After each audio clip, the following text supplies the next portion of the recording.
It looks really good, doesn't it? It looks like a proper thing. With all due respect to Yeah. the developers. It looks like you made a proper game there. Well done. Oh, well done. Well done. Pat the head. Oh, you Very made good. a proper Have a one. biscuit. Oh. Hello, welcome to Podemup episode 68. This month we're looking at a Japanese-only life simulation game for the Sega Dreamcast called L.O.L, Lack of Love.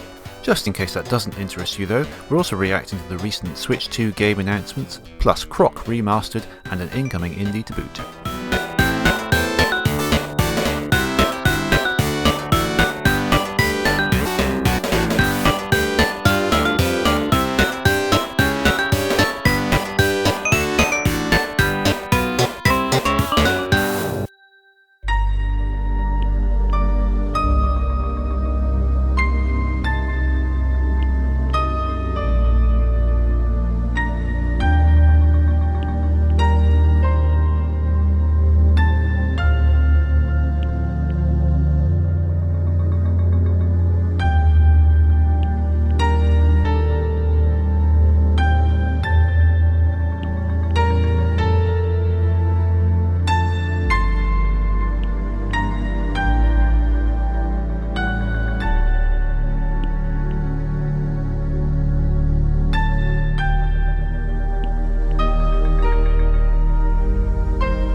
Hello, welcome to Podemup episode 68. I am Ollie, and over there is Tibbs. Hello, Tibbs. All right.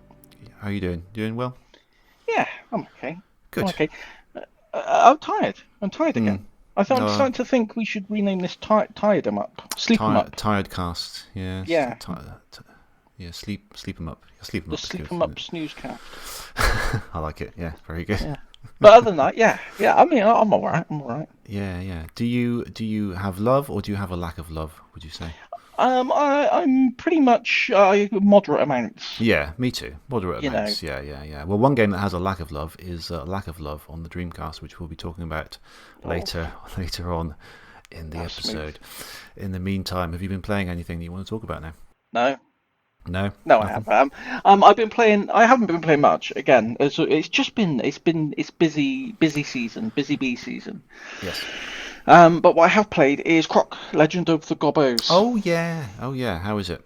It is pretty good. It's very faithful to the. This is the remaster that they've brought out, the HD remaster.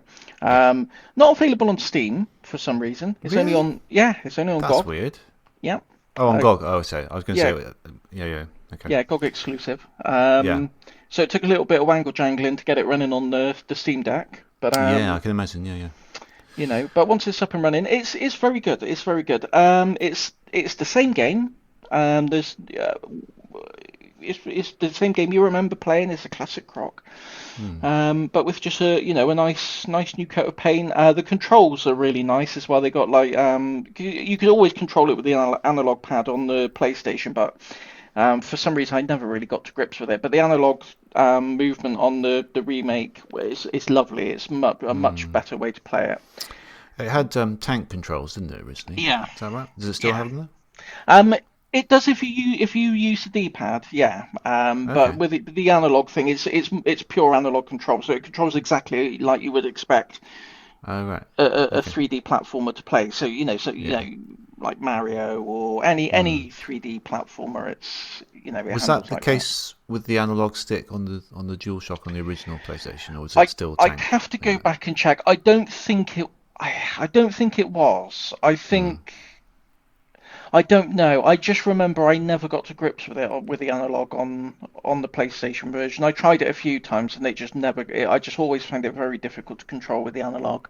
Okay. But I'm having no problems with it. Well, I say having no problems with it. I'll get to that. But having no problems with it in general. On the remake, it's really good. A little bit of the AI upscaling, I've got to say. Oh really? Yeah. Yeah. They said it was lovingly recreated, but I've spotted at least one bit where there's some obvious, they've just run an AI upscale on there. On the Okay. level screen, the level select screen, Mm. you've got like this little 3D island in the middle, and you sort of rotate around the island to choose what level you want to enter next. In the background, there's just like a flat texture of like some hills and stuff. In the background, on one of these hills, in the original version, there's what's clearly meant to be a castle. It's just like a little castle. You can see the little, I don't know what they call them. The little turret things up on the top of a castle, the up and down bits. The bumpy things, yeah. The bumpy Yeah. things, yeah, that's it. Yeah. So it's meant to be a castle. In the new one, it's just a smeared blob of stuff. It's obviously that the AI program just didn't know it was meant to be a castle, so it's just sort of all together. Yeah. And there's a few little things like that where I get why AI upscaling is attractive. If you've got a tight deadline to get this game out, and you've got all these textures to work through, I get why it would be efficient to use an AI upscale, but Yeah.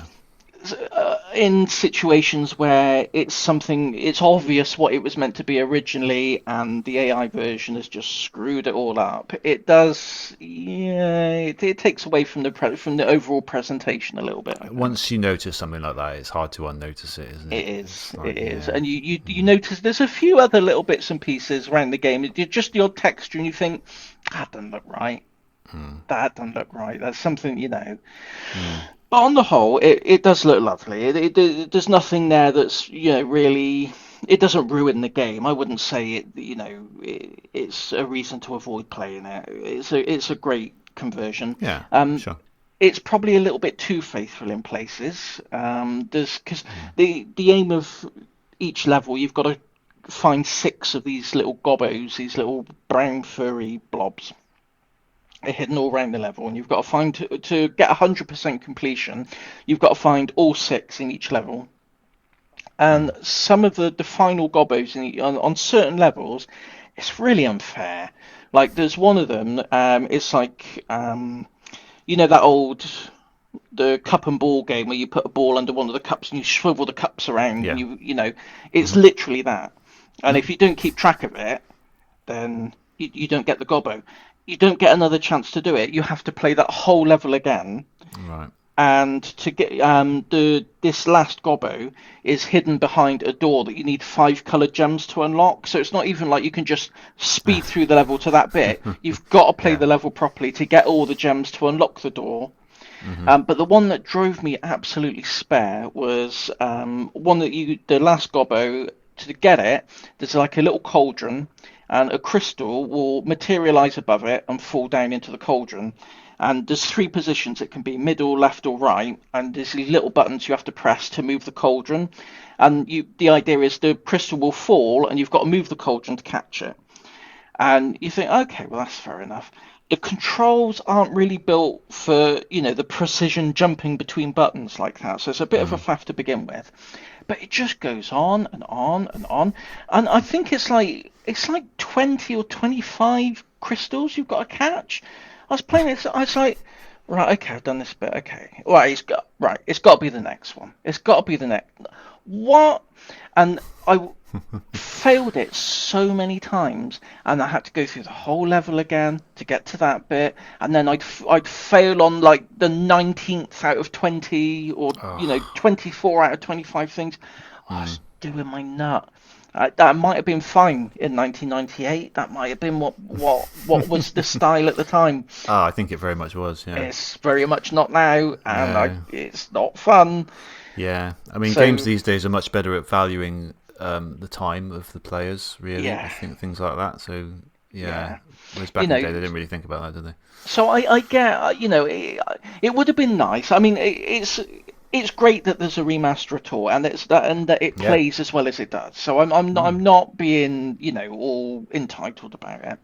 But it would have been really nice if they had like a modern mode or a classic mode, like just a little switch you could flick. That is the best thing about these remasters, isn't there? Because it gives them the chance to address these issues that aren't, really relevant now. Yeah. They're not.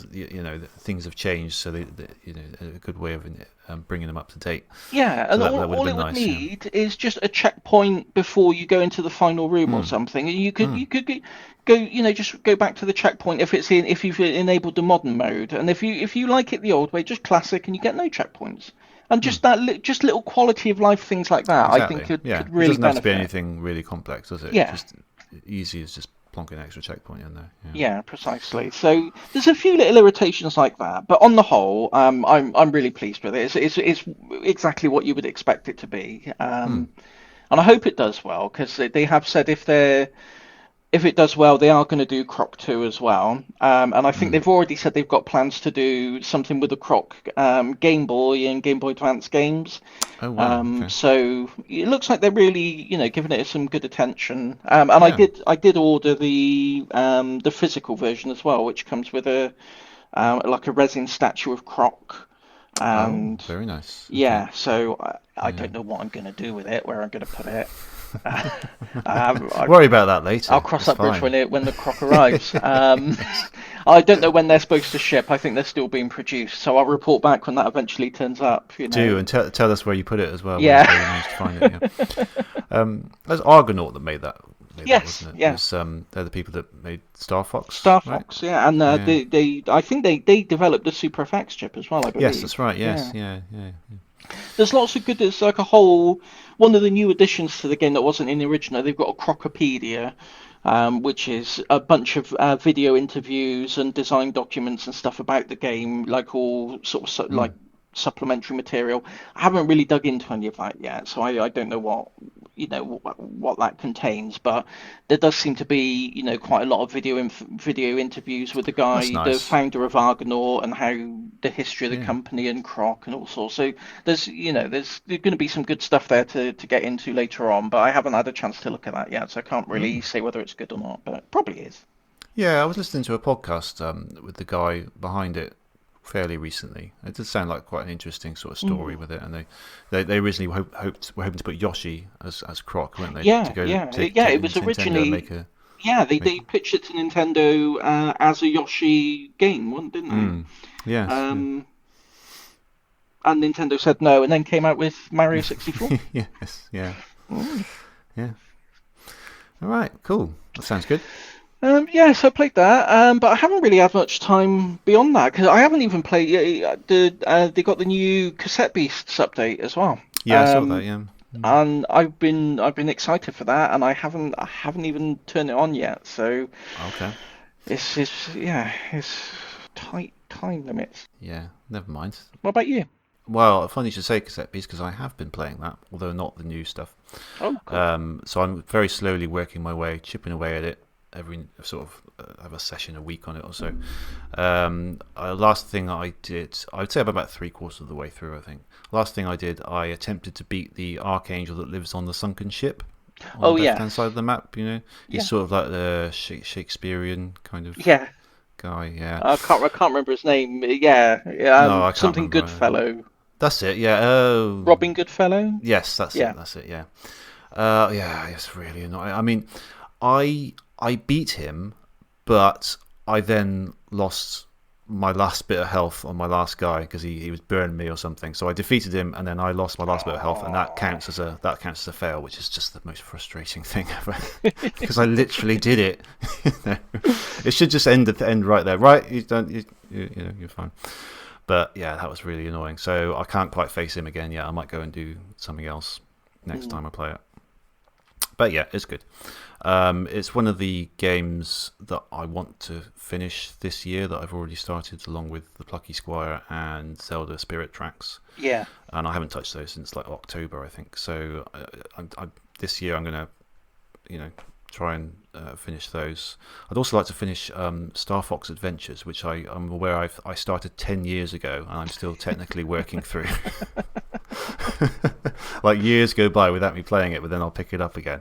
So I don't know how. I think I'm about 75% through that. So I want to try and finally finish that because I can't have it going on for longer than 10 years. That's just mental. What about Chrono Trigger? No, that's in the bin, I'm afraid. I don't think I'll go back to Final Fantasy 9 either. Oh, I forgot you were playing that. Yeah. Yeah, that's the other.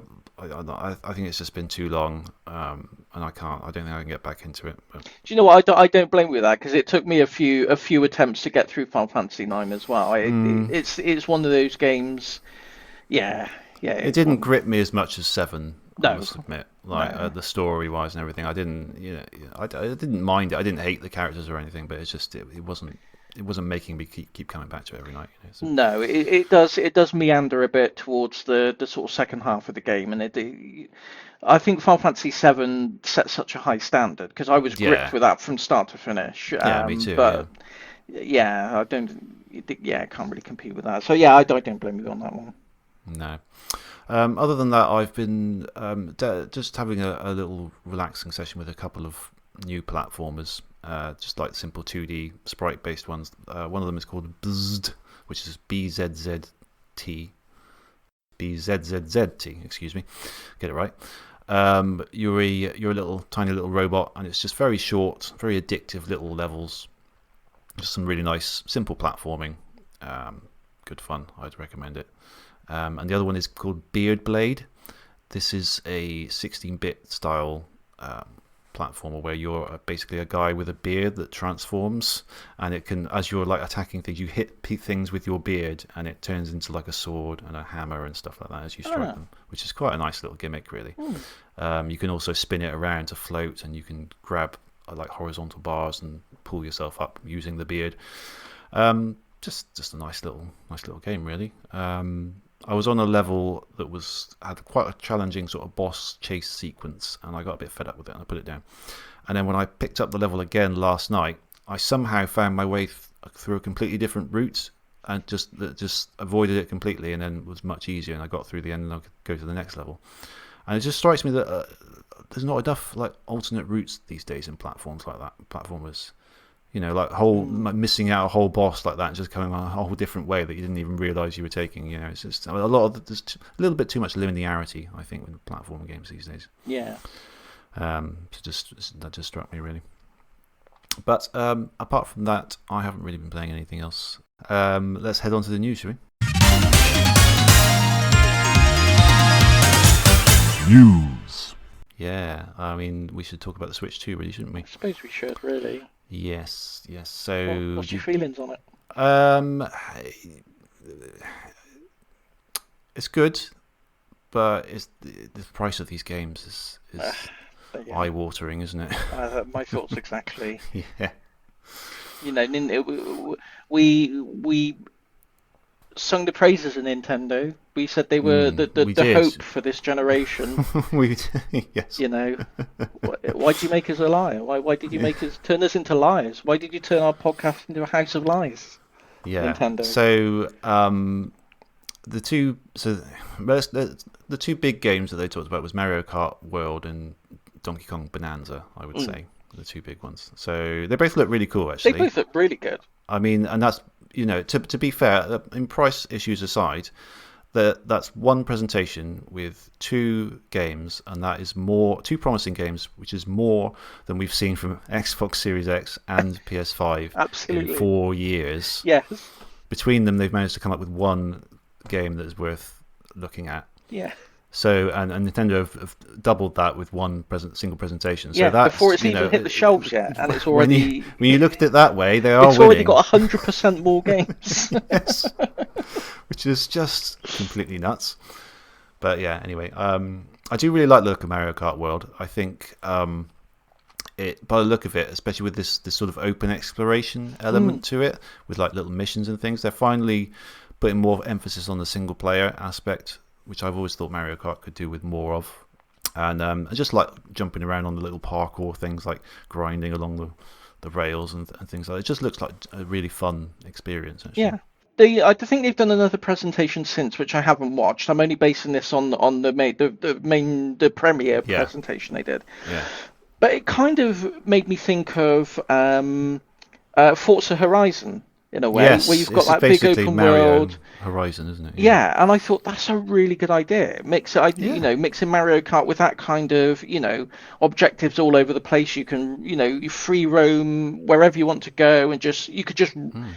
bomb about the place if you want, and just race around with no objective, just race around and enjoy the scenery. Which is, I quite often do that in Forza Horizon as part of the Yeah, appeal of the game. So to have absolutely. that mixed with Mario Kart, I think is a stroke of genius. So Yeah, very impressive. I'm Yeah. really on board with it. The fact that the courses are actually in that world as well, like Yeah. they're not separate things through a gate that you have to go through, and then you go to a separate area. They're all just in this sort of open world. You just cut into them, Yeah. and then drive to the next course as well. It's all really, really cool. It's just, Brilliant. very fresh for like a karting game, definitely. It is, and I mean, I like, everyone likes Mario Kart, Mm. but it is very iterative, isn't it? It's not Yeah, this. it is. It really needed this, I think. Yeah, If they were going to do it, I was a bit when they announced it was, new Mario Kart. I did think, is it just going to be, the same thing we've seen before mm, with a few different tracks? Because that's usually what it is. It's the yeah, same game, the same weapons, same characters. They stick a few tracks in. I had an odd gimmick here and there, but generally it's just more of the same, which is fine. There's nothing wrong with that. But mm, like you say, it really needed a refresh, and I think this is, yeah, they couldn't have done. I think they couldn't have done anything better for it at this point. yeah. No, it's really good, and the Donkey Kong Bonanza looks good as well. I really like the Mm. sort of animation, both games actually. Like the sort of the animation of the characters and the faces is a bit of a step up, I think. People have been moaning about it, though, haven't they? I haven't really seen any of that, but I really liked it. Yeah, people have been moaning saying they've ruined Donkey Kong and he Well, looks not stupid, but I thought he really. looked great. I think it looks great. I think it looks much better than the what he's been looking Yeah, like. Really, I'm not really a huge fan of the sort of the rare version of Donkey Kong. I like this guy. He's nice. He's cool. yeah. Yeah. And the sort of everything destructible and everything. It's just it looks like a sort of Mario Odyssey successor in gameplay wise, doesn't it? I Yeah, think it does. you're That's supposed the to go kind around of collecting yeah, that's the bananas and impression I things. got as well. Yeah, so that's good. But and there wasn't a lot else on this in the presentation that particularly grabbed me. I wouldn't say. I'm just having a look up and see. Well, there was the yeah. What else did they announce? Cyberpunk. I don't care about the game Mm, particularly. I know it's meant to be good and whatever, but I've not played it. mm. It's not something that really appeals to me that much. But the fact that it's able to run Yeah. Cyberpunk does show, it gives a hint as to what sort of power it's going to have. So that's Yes, I mean, I'm thinking it might be comparable to the Steam Deck, I suppose. yeah. Potentially, Yeah. But I think which would be good. Steam Deck or slightly above. Yeah. Yeah. Hmm. Um, what else have they got Well, they've got here? these sort of porting of the Switch One games, haven't they? Really, and Yeah. enhancing them a bit. It's funny because before the Switch 2 Direct, I thought to myself, well, at least they're unlike the Switch one. They're not going to just rely on like Wii U ports, and they're going to have to come up with just all original games. But that's they've just done exactly the same trick with just the Yeah. Switch One games, and just they're doing the same thing. But I think there's going to be an option to upgrade if you've already got the Switch One things. I think you're going to be able to upgrade it for a certain price, although they For a haven't certain announced price, what that but price some is. of the Nintendo ones are free, aren't they? The Zelda one's free. Oh, is it? Yeah, I think the yeah, Breath of the Wild is Yeah. the enhanced one is a free upgrade. Just to clarify the situation on this, as we don't want to spread any misinformation around here, from the information currently available, it seems as though Tibbs is partially right. If you are a Nintendo Switch Online member, you will be able to upgrade either of the Zeldas for free, but otherwise you will have to pay a fee of, I think it's a $7.99 each at the moment. And Yeah. I think there was another Nintendo one that's a free upgrade, but the rest generally it will be a small fee to get the the gooder version. Yeah, Kirby is amongst them as well. There's going to be a new stuff to do in Kirby, which is quite good. Yeah, But yeah, it is these prices, isn't it? it's the So prices. you've got 400 for the console, or 430 for the Mario Kart bundle. I think. I mean, anyone in their right mind is going to be getting that I was option. going to say Anyway. that's the That's. But Mario Kart World, I mean, £75 for the physical or 66 for digital. So Oh, it's ludicrous. I mean, that's not good news for physical anyway, is it really? Honestly, it kind of puts me out of the running for it for a long Yeah, while. I can't afford to drop 75 quid on a game each time. no, and because it's Nintendo, that price isn't really going to come down much, is it? No, it's not going to come down at all. And No. it annoys me that a lot of the discourse online about it has been like, oh, well, you should have seen the prices of games back in the 1990s. Some of those games were at £89 a pop. And it's like, yeah, they were, Were that's they? true. Wow, so yeah, I do remember some SNES games and some I, the SNES games in particular. If you look back at the old Argos catalogues and things, they were like 70, 80 quid, some of them. But cartridges were expensive. yes. You Yeah. know, and as technology improved and we got CDs, they couldn't justify 80 quid. So and N64 games were more expensive than PlayStation games because they were cartridges, and cartridges were Mm, expensive. mm. Memory stick, micro SD cards, which are what basically these are, they're glorified micro SD cards. They're not expensive. They don't No. cost £90 to produce. They don't cost Mm. £75 to produce. Yeah, there's also these worrying type of cards that don't actually have the game on Oh, them. don't even talk to me about that. That is This, so stupid. I don't get what I the know. point is. Yeah. Why, Then what? we've moaned about codes and boxes before, where Yeah. you get a physical box, you open it up, and there's a scratch card in there with a Yeah. redeemable code. At Totally least, pointless. at least with that, you can recycle the card. Well, that's true. You could recycle the card. Yeah. Now you're wasting plastic and Mm. metal and all sorts and all the silicon contacts and whatever for Yeah. a cartridge that's got nothing on it. Oh, if you're going to download it, just download it. Yeah, Don't it's just such a waste, isn't it? it's such a stupid idea. It's such a bad idea. I can't believe what a bad idea it is. I know. I know. And So I don't understand the rationale. I don't understand what the supposed benefit of an empty cartridge is over a. I mean, is it that I suppose is it that you can sell it? Is it I can suppose? you sell? Well, yeah, but yes, you can sell it because you won't be able to play it without it on your console, right? Yeah. Yeah, so you can. It's basically a download that you can sell, but it might as well just have it on the cartridge, right? I mean, it's the Yeah, you same. might as well just have it on the cartridge. If you're going to do that, yeah, it still doesn't make any sense from that point of view. It just No, doesn't make sense. it doesn't. No, yeah.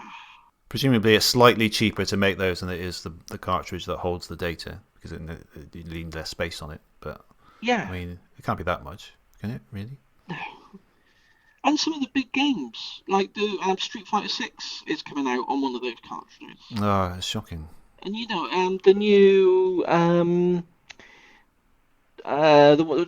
From Software game, I can't remember what it is. It's basically Bloodborne, but not called Yeah, Bloodborne. that one. Yeah. Apparently that's coming on one of those cartridges as well. These are big ticket games. So, big headline games, and they're coming on a little cartridge that in 50 years time, 30 years time, you might want to hand down to your kid. Oh, this is a really good game that you should play. They plug it in, all the servers are switched off. They can't play anything. I don't understand. It is interesting that Mario Kart World is 75 for physical, 66 for digital. Donkey Kong is 67 for physical and 59 for digital. so there is going to be some difference, presumably, depending on the type of game it is or whatever. So, because at the Switch at the moment, pretty much any game, first party game Nintendo puts out is pretty much 50 quid, whether it's a Mario Odyssey or I don't know, Pokemon. It's just something, but I mean something like that will get a lot less hours out than Mario Odyssey. Do you know what I mean? Oh yeah. Something a less big game, like I played the demo today of that Donkey Kong Country Returns port that they did from the Wii. I'd imagine that's £50 as well, just like the same price, and that's obviously not the same thing. So I don't know. Maybe some of their less.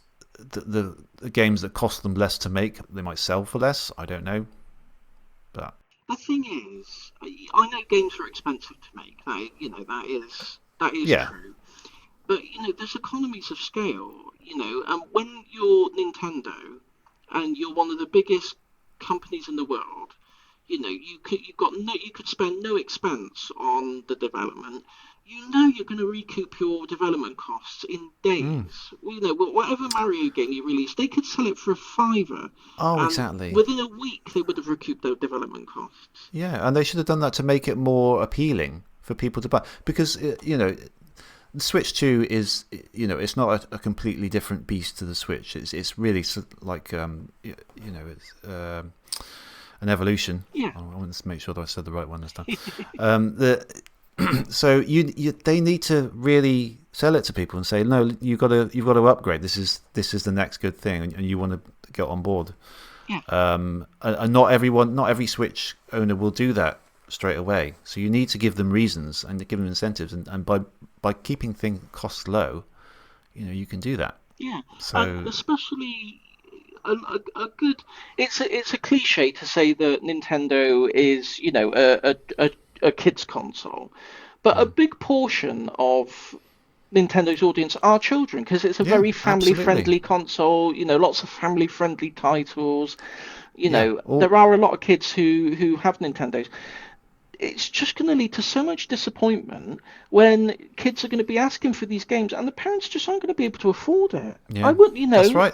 Absolutely, they're going to see. Oh, look, the new Mario Kart. Can we get the new Mario Kart, Mum? No, because it's going to cost £430. Yeah, we've got Mario Kart at home. Literally, it's going to be that. We've literally got Mario Kart at home. Yes. Yeah. And again, I know the realities of business at the moment, and we're not a politics thing, but there's all this stuff in the news about tariffs and of course, imports and exports and all that. It's beyond. That's for people more intelligent than me to discuss. But I know there's difficulties doing international business at the moment. But a company like Nintendo is capable of eating the loss on that. Just temporarily until things stabilize. They could take the hit and they could play the long game on it. They know they're going to sell millions of them. It just means it'd take a little bit longer to get the amount of profit that they would get in the short term at these prices, but they could do it. It's not like they're some struggling little company. If you think about all their other things that they've had revenue coming in on, like their theme parks, the Mario movie, the Nintendo Museum. There's a Zelda movie coming, things like that. There's all these other things that they can absolutely rake it in on. Yeah. If Sega came out with a console, right, I could understand them, raking the prices a bit, because they're not. They have to. They aren't the force that they once were. So I could understand them having to, just be honest and say, look, this is the price we have to do if we want to make this a going concern. Nintendo, I don't know. It seems greedy to me. Yeah. Yes. I mean, we'll see how it pans out. I mean, I'm sure the good games will keep coming. Yeah. So eventually there'll be enough reason for us to buy it. I'm sure, if we can save up for enough, because I'd certainly like to get one and play these games. I would. Out of all the consoles, I'm still most excited about the Switch 2. Far more, yeah. I would like to pick one up, but like I say, I just don't know how many games I'm going to be buying for it, because it's just. Well, that's the thing. Yeah, it's going to be like in the 90s, where you just get like one or two games a year, and that's it. And that's it. And you've got to make the most of them. Yeah. So that's. So it's going to be a Mario Kart console for at least 6 months. Do you know what? There's something quite nice about that in a way. I mean, it's not for the right reasons, but do you know what I mean? Like, just there's something about the disposable nature of a lot of games these days, where you just kind of pick it up and you play it for a bit and think, oh, I only spent a couple of quid on this, so I don't really have to play much more, and you just go from one to the other. At least if you pay a lot for a game, you will insist that you get a lot out of it, because you want to get your money's worth. And I'm not saying that's a good reason to hike the prices up at all, but there's that side of it, So yeah, that's true. It's not really a plus, but do you know what I mean? I know that's what I would think. If you spent so much on a game, you put more value on it. The more you spend on something, the more valuable it is to you, and the more time you want to spend on it. Yeah. So, and the more you appreciate it, perhaps. So. Well, I mean, I've got, I get the humble bundles and stuff when they Yeah. pop up. I've got games in my Steam library that I've never even touched once, and Yeah. because it's not that they're disposable, but when you get, 5 games for £5, they Yeah. just sort of languish there, But games that, like you say, games that you've made a deliberate, you've saved a bit of money and purchased it, you are really going to get your money's worth from it. So there is something to be said for that. But yeah, like just in case Nintendo are listening, I'm sure they are. A podcast as influential as ours. Yeah, I would say, we're talking philosophically here. Don't go saying, "Oh, podemup said it's okay for us to charge more," because we didn't. No, we certainly did. We did not give you permission to do that, No. Nintendo. Bad Nintendo. Bad Nintendo. Get back in your box. Anything else you want to say about that, or any other news items that you've got? No, I would just say, just to end on a positive note, I would say that I really like the design of the Switch 2. I like the magnetic Joy-Cons. I think they look really neat. And I think it looks like a lovely bit of hardware. And I think Mario Kart looks lovely, and I think Donkey Kong looks lovely. And there was a weird survival game that looked like Lord of the Flies with little kids on an island you've got to survive. That looked alright. That looked interesting. There's all sorts of good stuff on there. I reckon it's going to be a good one. Deltarune's on there, which I still haven't played. No, me neither. I've played the first Deltarune, but I haven't played any of the other chapters yet. I've kind of been waiting for it to finish so I can play it all in one go. Just play that. I think we talked about this before. Otherwise, I'll just sort of forget what happened in the last chapters. Yeah, exactly. Yeah. But yeah, so I'm not going to be all negative about it. The hardware and the games look lovely, but there's just some odd decisions that they've made, and a little bit of greediness has overshadowed what should have been a lovely, exciting event for all to unite around. Yeah, I mean they could have, like you said last time, I think they could have just done a Sony in 1995 E3 and just announced it for. Yes. 250 or 300, and then do just you know undercut. What? That would have been so good. That would have been so good. Yes.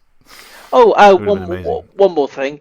The technical demo, the welcome program, you've got to buy.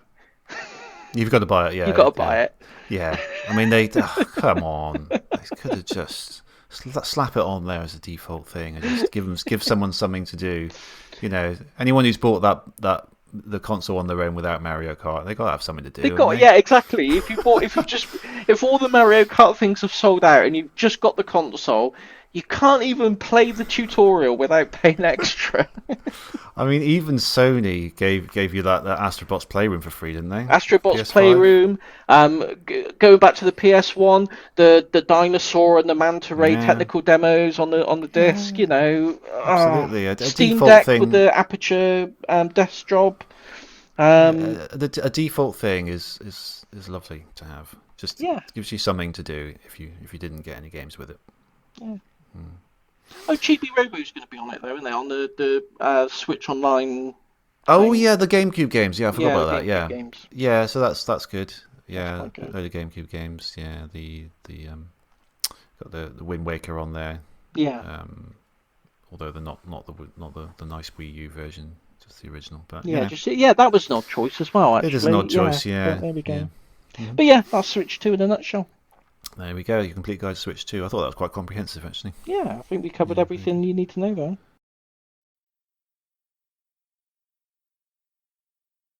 I do have a little incoming indie, which I thought was an appropriate bit because this is a kart racing game that happens to be releasing in the same week as Switch 2 and Mario Kart World, which is called The Karters 2, coming out on Steam. Looks really nice and professional. Reminds me of like Crash Team Racing. It's got some like just original characters in there. Some lovely, nice, detailed worlds and power-ups and things. It's going to have online multiplayer. I think console versions are coming later. Oh yeah, looks really nice. That looks really nice. It looks really good, doesn't it? It looks like a proper thing. With all due respect to the developers. It looks like you made a proper game there. Well done. Oh, well done. Pat the head. Oh, you Very made good. a proper Have a one. biscuit. Oh. Was there ever a Carter's one? Have I not heard? Or is it just like a... I assume there's a Carter's one. I've never seen it either. So I assume that's kicking around somewhere. But this looks good. So yeah. I think that's coming out on I think it was the 2nd of June, I think. I didn't write it down, but I think it was the 2nd of June. So yeah. That's a good one. That. Yeah. Okay, should we go to L.O.L, Lack of Love, should we? Yeah, let's do that. Okay. After the break.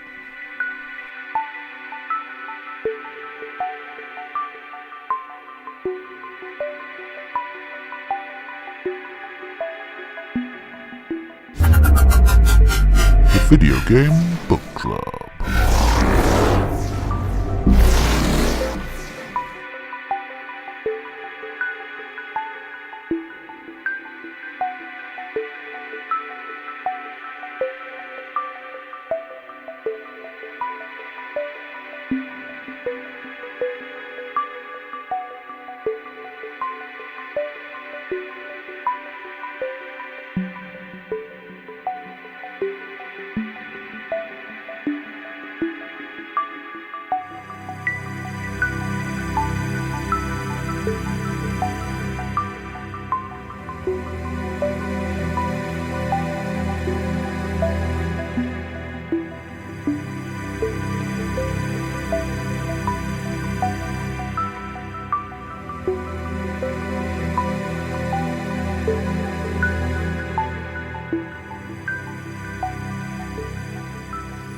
Welcome back. Today we are talking about...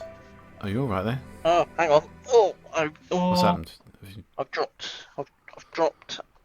Oh, I've dropped it. Hang on. Right, here I am. Right, I'm plugged in. Carry on. Blimey. Well, that was nerve-wracking. Blimey. What did you drop? Your mic?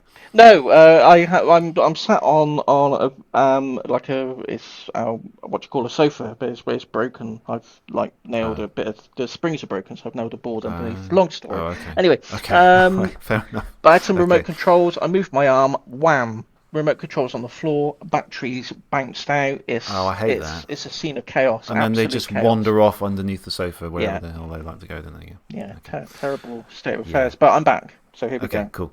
Right, L.O.L, Lack of Love. This is developed by Lovedelic, published by ASCII Corporation. This is a Japanese exclusive game for the Sega Dreamcast and released in November 2000.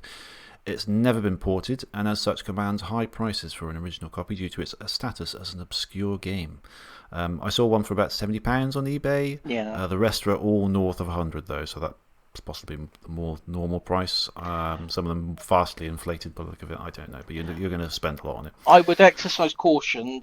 Sometimes there's a CD soundtrack to it that looks, or the case looks very, very similar. And they go for relatively cheap prices. It's very easy to accidentally buy the soundtrack rather than the game. Okay, yeah, don't do that. Good advice. There's minimal text in the game, but what there is was translated in a 2020 patch by Polish Sega fan site Sega Sky, which is what I've been playing. Yeah. And you as well. So in the far future, the human race have established the Lack of Love project, which tasks robots with finding new planets to terraform into inhabitable environments to make them suitable for living on.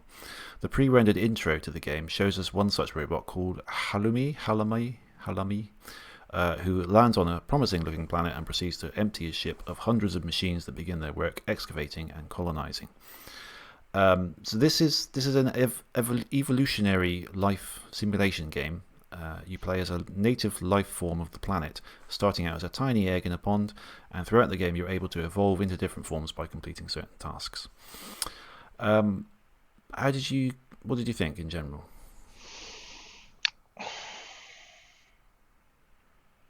I'm a bit torn on it. I got to be honest. Me too. I like the concept, and I like the idea of what it's going for. I found it a bit hard to get into. Yeah. I find it found exactly the same thing. Yeah. Yeah. What I like about it, isn't it? Because it's, there's a lot of love. there's a lot of love for it from a very small number of people. Like there's got a few YouTube videos about it saying, it's really interesting game and sort of quite heartfelt. And when you look at those videos and you see the whole things, this does kind of remind me about Overblood 2 in a way, in the sense that it's a completely different game, but I think you have to go through the whole thing to see the whole picture and to see what's special about it. And I didn't get that far. No, I didn't get very far with it. And I wonder, I might be talking nonsense here, but as I mentioned, it's been quite busy with work and family stuff at the moment, and it's been very hectic, and I haven't had much time. And when I have had time to sit down and play a game, there's stuff going on either side, and it's all a bit at the moment. Yeah.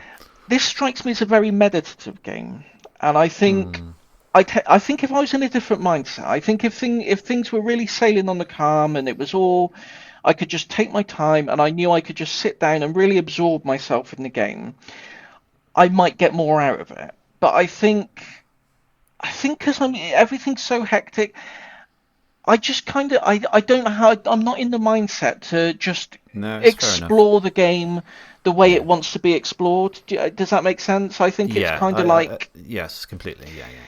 It's one of those games. It just wants you to just exist in this world and just go about and explore here, explore there. It doesn't really hold your hand on what it wants you to do. And I think at the moment, when time's limited, I want to get through and see what the game. I want to play this bit, right? Get to the next bit, see where the game's going, and it's not that kind of game. And I think, I find it hard to get into. Okay, I think that's perfectly fair, and I similar to me. I mean, I think it's not. My life is not quite as hectic as what yours sounds like, but certainly it's difficult to find the time to sort of really explore games and not to just want something linear and just go through one step at a time, and it will be fairly obvious, So, yeah, but let's just talk about the game itself, really, because these people don't know much about it yet. No. So it's not what I thought it was going to be. I thought it was going to be kind of like you're a little creature. You go around, you eat a creature, you get a bit bigger, and then you grow different parts depending on what you've eaten, and it kind of evolves like that. That sort of thing. It's not really like that at all. No. It is more linear in a sense, because there's a path that the game wants you to take, albeit there's large areas to explore, but there's things you need to do within them. So you start out as a little egg, and after that big long pre-rendered intro, the egg bit I thought was still part of the video, so I just got eaten by a fish. I didn't realise I had to break out of it. You sort of rise up, and the other eggs get eaten by fish gradually. And I was just sitting there watching. Oh, this is nice. Yeah, nice little egg going to surface, and it got eaten. It's a game over. Oh, really? I didn't realise the game had started. Okay, so you break out of your egg, and you're this little sort of a starfishy kind of thing. He's got like an antenna and a kind of a jelly-like blob in the middle with a brain floating in it. That's kind of what you start out as, and you're wandering around this little cave. And you've got different things you can do mapped to the face button. So A button will attack, eat, or roar, depending on the context. B, you can put him to sleep. X is you can actually communicate with other creatures that you find. And my favourite, Y, is the dedicated urinate button. So, can you think of any other game that has a dedicated urination button? Maybe one, actually, but yes. Okay. What's that? Dog's Life. Okay, yeah. It's got to be sort of an animal-based. It's got to be an thing, animal-based one, yeah. Definitely, and maybe I think, I think maybe Postal. Really? Okay. But it joins an elite club. It does. Of games. More urinating in games, please. Thanks. Yes, it does a little wee. And there is actually a HUD, contrary to what a lot of people sort of say about it. There's this orb, this sort of oval, green oval in the top corner, and it's got these rings going around it. And it's not immediately clear what it does. You kind of have to figure out what it means. Yeah. But I think the green thing will get smaller as you lose. That's your health, basically. The smaller it is, the less health you've got. And the rings, the number of them and the speed of them depend on how hungry your character is. So if there's not many rings, you're pretty hungry. So you've got to eat an animal or a plant.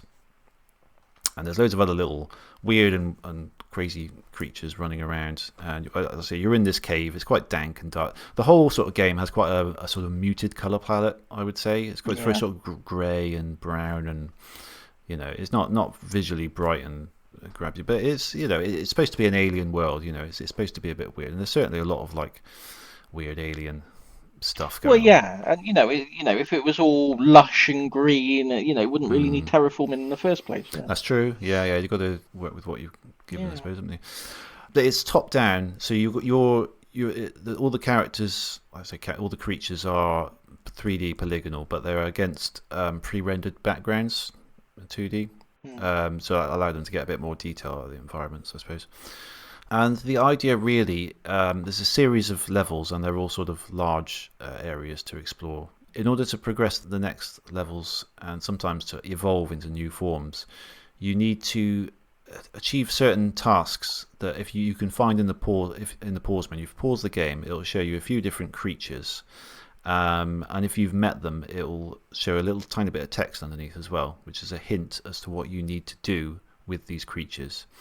So it might be that one of them is being attacked by another type of creature, and if you defeat all those creatures, that will achieve that task.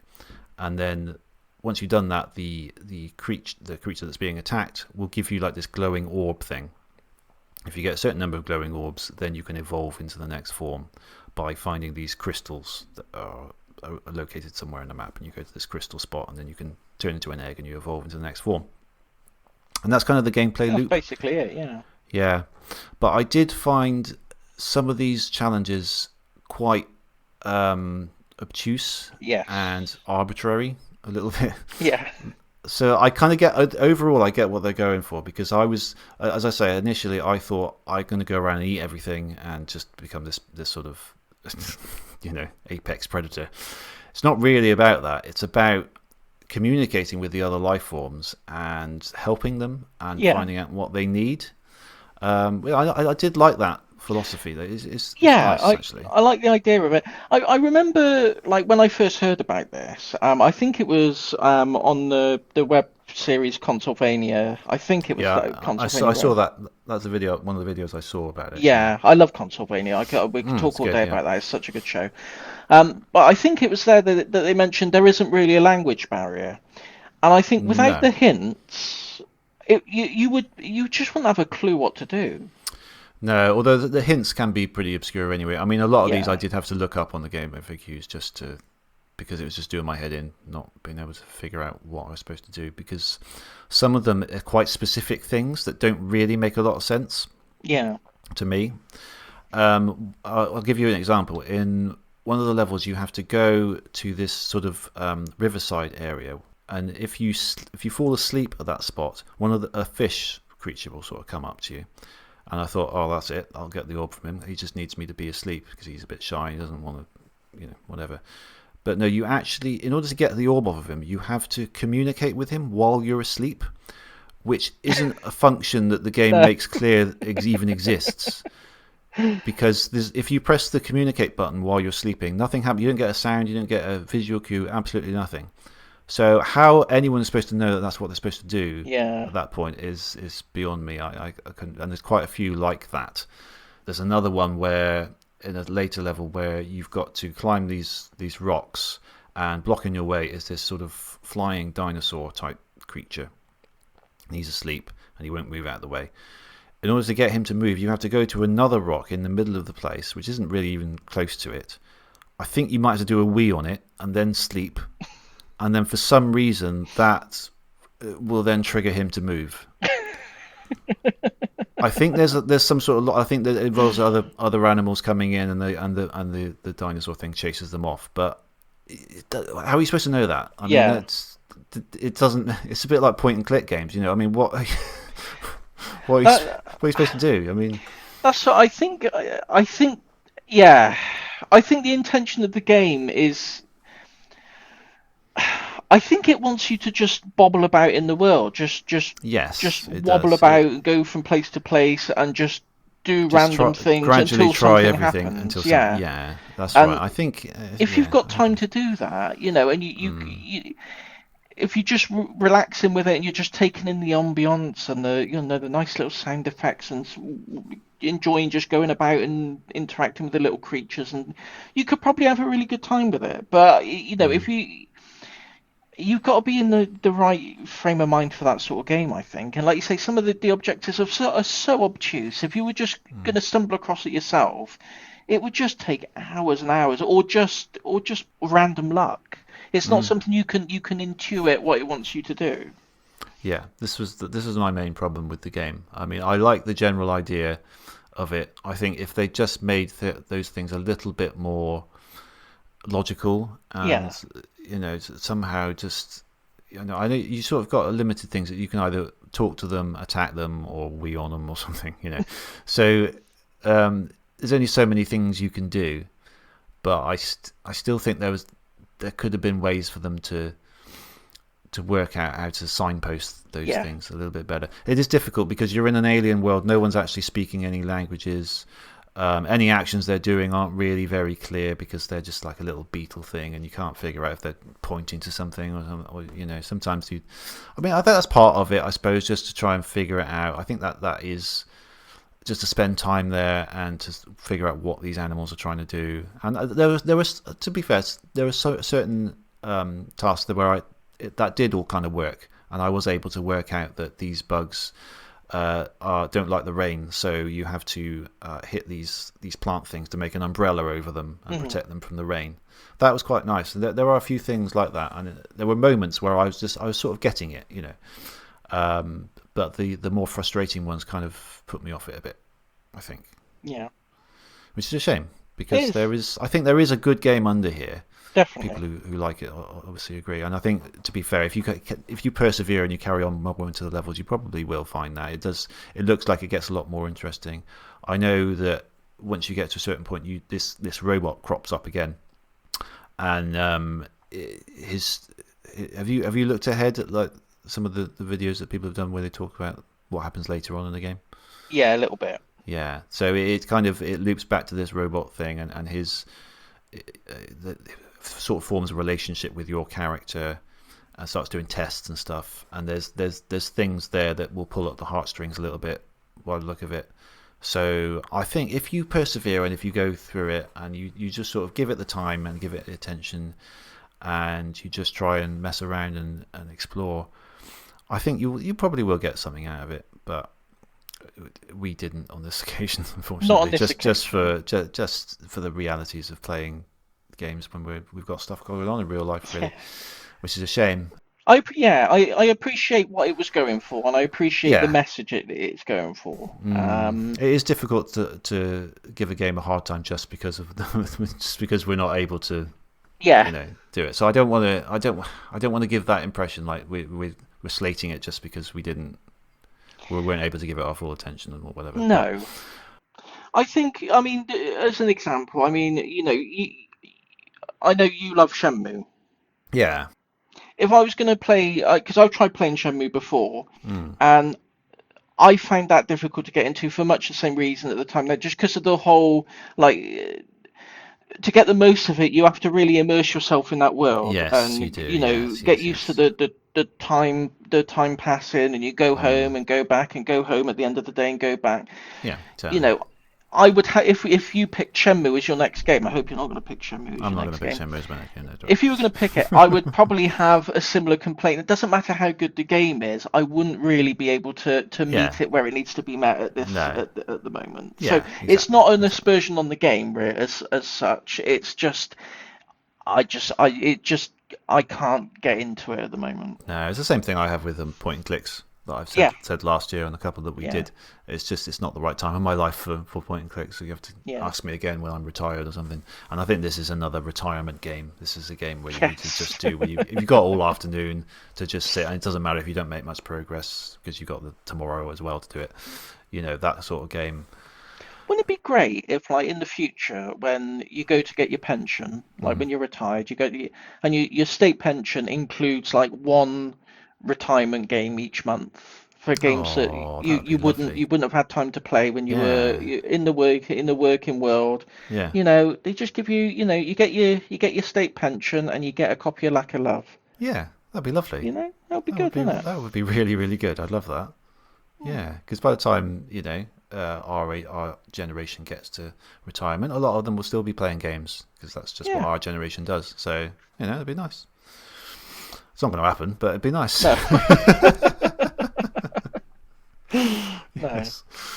But yeah, I'm just trying to think. I mean, I did like the designs of the creatures and the sort of evolutionary states. The next one you do is after the sort of blobby thing that you start out in is kind of like a sort of little mini elephant looking thing. He's got like a Yeah. long trunk thing with two arms that he moves around and just little tiny legs that he drags.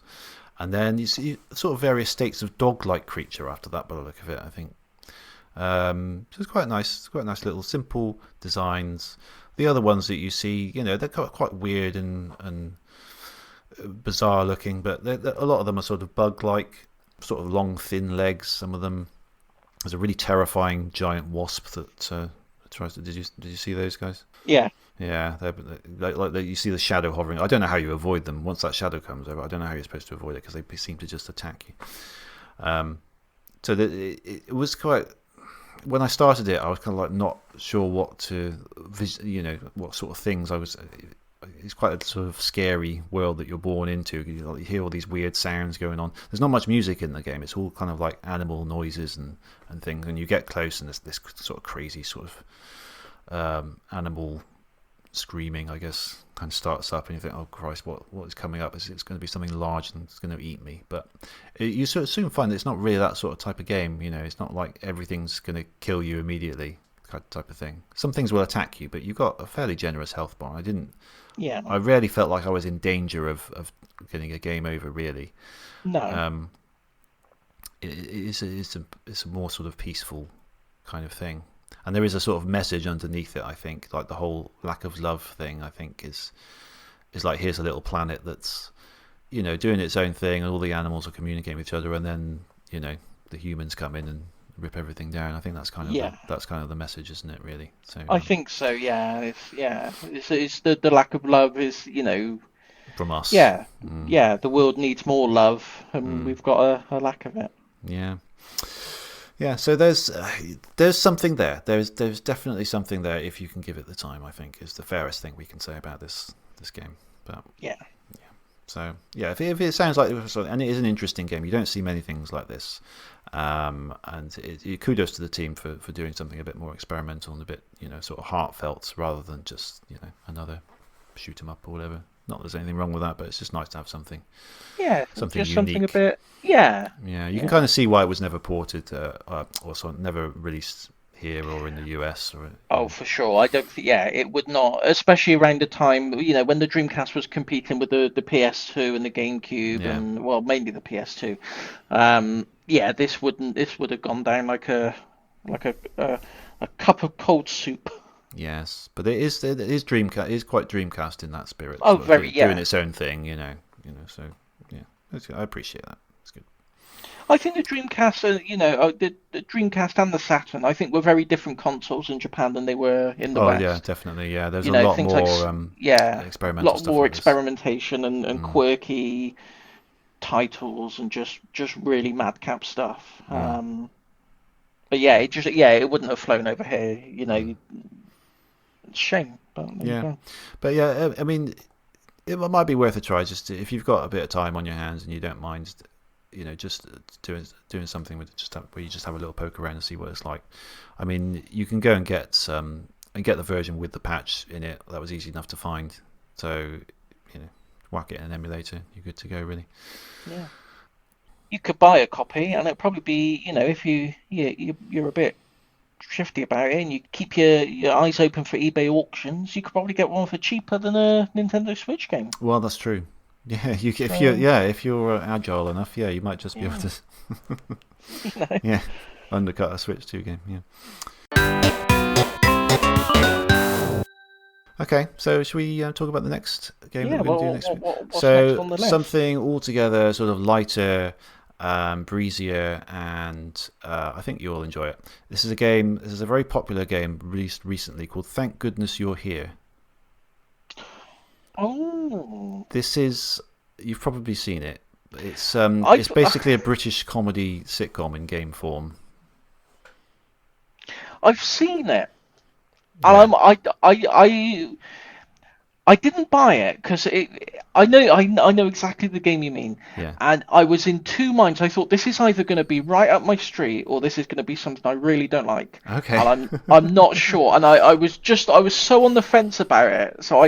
But yeah, I'm happy to. I'm looking forward to give it a go. I kind of thought the same thing. I did get it. I think it was in possibly in a Fanatical bundle at some point. So I did pick it up then, quite recently. I can't remember what I paid for it, but I hear it's amazing. Like, it's got overwhelmingly positive reviews on Steam. Like, everyone's saying it's hilarious and it's a great. It's like set in a northern town, and I think you sort of come in and like you do like various different. I think it's a series of mini games really. So I'm imagining it's going to be something a bit like Incredible Crisis. I think where you just jump from one situation to another. Yeah, I don't know why I get I don't know if it's the same publisher or there's someone involved, but I get a feeling of Untitled Goose Game with it. Yeah, kind of. I Yeah. kind of got that sort of mischievous, I think so. Yeah, I think it's a bit more slapstick Yeah, probably. comedy. Yeah. Oh, yeah. So it's not the same sort of gameplay, but I think it's that. I think it's got that kind of. It's a British. It's very sort of British. Yeah, British caricature sort of Yeah. town and causing some kind of mischievous goings on within. But yeah, I reckon that's a good choice. I'm looking forward to giving that a go. Okay, good. I'm glad you're looking forward to it. Yeah. I think it won a BAFTA recently. Oh, did it? Oh, wow. Yeah. Well, the one of the guys I work with, like the creative director at my company, he's on the BAFTA team for really? games, and apparently you can just choose of all the ones that are nominated. You can just choose which ones you want to play, if any. You don't even have to play any of them if you don't want to. And he's played it, and he said it's really, really, really good. He highly recommended it. Do the BAFTAs give awards for podcasts? Not as far as I'm aware. If they do, we should definitely enter. I was going to say, Yeah. slip them a fiver under the, you get a Are cup you of suggesting that we need to bribe them? I mean, the quality of our show speaks for itself, surely. Oh, absolutely, but it never hurts to grease the wheels. It doesn't. You know what I mean? A fiver, it goes a long way, doesn't it? You give him his cup of coffee in the morning. Do you want a coffee, mate? John, I'm going to get the coffee, mate. Do you want to get your coffee? Yeah. And you bring it back. You just wrap a £5 note in it. Yeah. Round the. There you go. Oh, what's this? No, that's yours, mate. That's yours. With the BAFTAs. That's how it's done. That is how it's done. Yeah, absolutely. I'll have to think about that. Yeah. I mean, Anyway, have a word with him. Just see if he can broach the idea. Why don't we do podcasts? Yeah, podcasts are big these days. I know. Just Are there any British gaming podcasts? Well, I know one. I've been listening to this really good one. Podemup. Yeah, he does. He does know this one. I've told him about it. I don't know if he's listened to it yet, but yeah, he does know of it already. Yeah. So anyway, that is that. Next month, we are at. You can say something? Bit of housekeeping. Yeah. What's the current situation with the takedowns? Oh yeah, okay. I was going to talk. Yeah, I'll tell you about this now. So this a bit of background on this. So this is about Spotify, right? So this we used to be hosted on Anchor.fm, which allowed us to upload podcasts and share them for free in the hope that we would put ads in, which of course we do not. But to their credit, and to Spotify's credit, who then took them over and are now hosting us, they never pushed the ads stuff, so it's fine. But now, because they're Spotify, any podcast hosted on Spotify, they are going through, and some sort of algorithm is going listening to all the episodes and finding bits of music that are within Spotify's library. So that does cover some of our episodes, such as our Sonic music episode.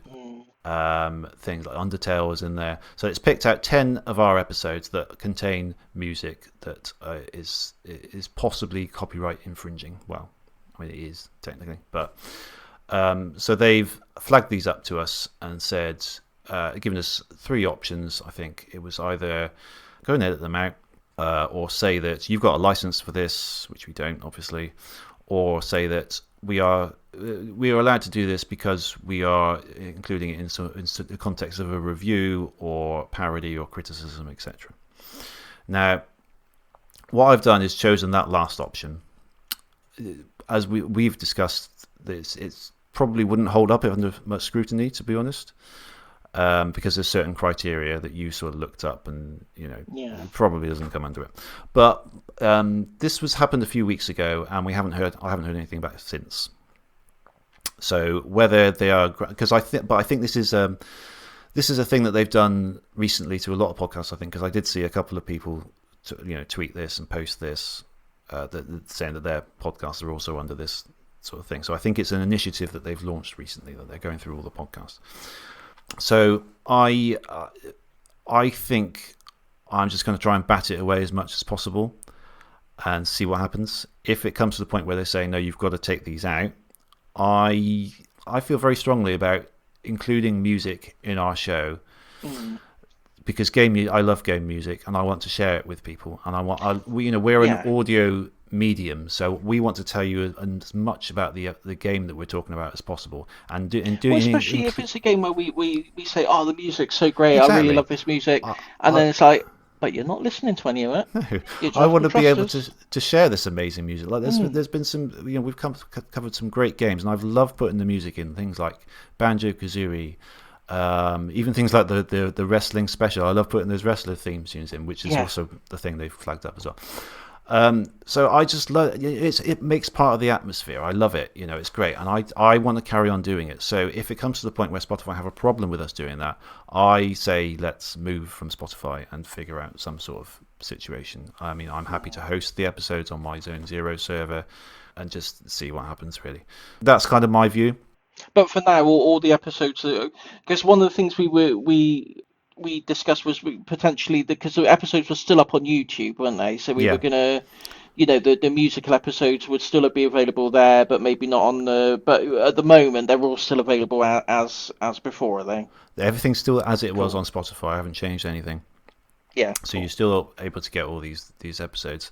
I mean, if it were the case that it was just on Spotify and all the other podcast clients and YouTube got the full episodes and they weren't affected, that might be one thing. I might just say I could say, if you want to listen to this proper episode, listen on anything but Spotify.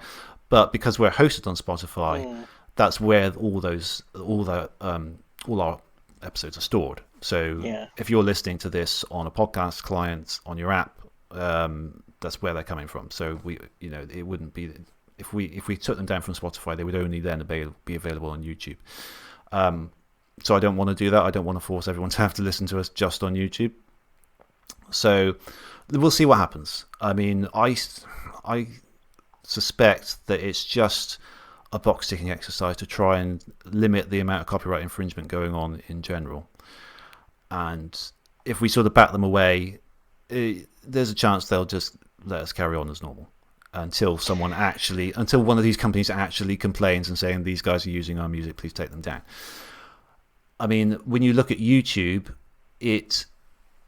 when I look at the the podcast panel and see all the episodes, certain ones have said there's copyrighted material in here, but the licensor has agreed to keep it down. I think that's just a standard thing, saying we recognise that you're using copyrighted material, but we're going to leave it there.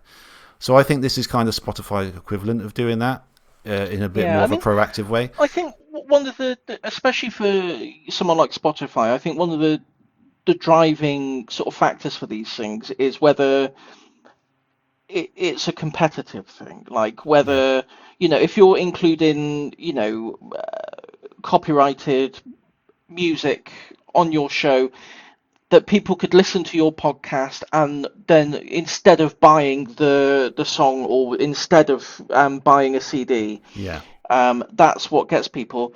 I don't think anyone is gonna think, instead of buying the Undertale soundtrack, I'm going to listen to two British tits talk about it for 40 minutes so I can hear, a few 30 seconds of it in between. Yeah, It's not really a competitive thing. So no. I mean, hopefully, practically, there is no. malice here. We're not just No. putting out a load of free music and saying, hey, everyone, don't bother buying it or streaming it on Spotify so they get the revenue for it or whatever. Just get it off of us. It's fine. Yeah. We're not doing that. It's just including it as a sort of a collage, if you will. Yeah. And as you say, no adverts. We don't make we don't make anything from the podcast. We never have. No, this is no profit at all. We don't make any money off of this, and we don't want to. We this is a hobby thing. We love doing it. So yeah. So anyway, the main thing I want listeners to know is just be aware that this is going on potentially, and so if we suddenly disappear if you're following this feed and we don't make any more episodes for a while, we might be somewhere else. It might be that we've had to move our stuff and we weren't able to redirect it from the Spotify thing. So just something to bear in mind in future. If you suddenly lose us and we haven't said that we're going, then keep an eye out for us. We might be somewhere else. Go to podemup.live, which we've got control over that domain, so we can point that to anything. And the box fresh, podemup.com. And podemup.com as well. And find us on Twitter @podemup and on Blue Sky, and email us mail@podemup.live. Those are our contact details.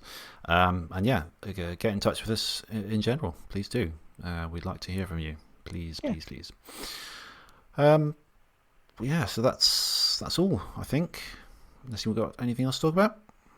No, I think that's been a packed show. I think that's really a nice dense show. That is, yeah. Very good. Okay, right. Well, we'll see you next time for a bit of. I keep forgetting the name of it. Thank goodness you're here. Thank goodness you're here. Yes. Okay, we'll see you there. Thank goodness you will be joining us for the next episode. Goodbye. Bye.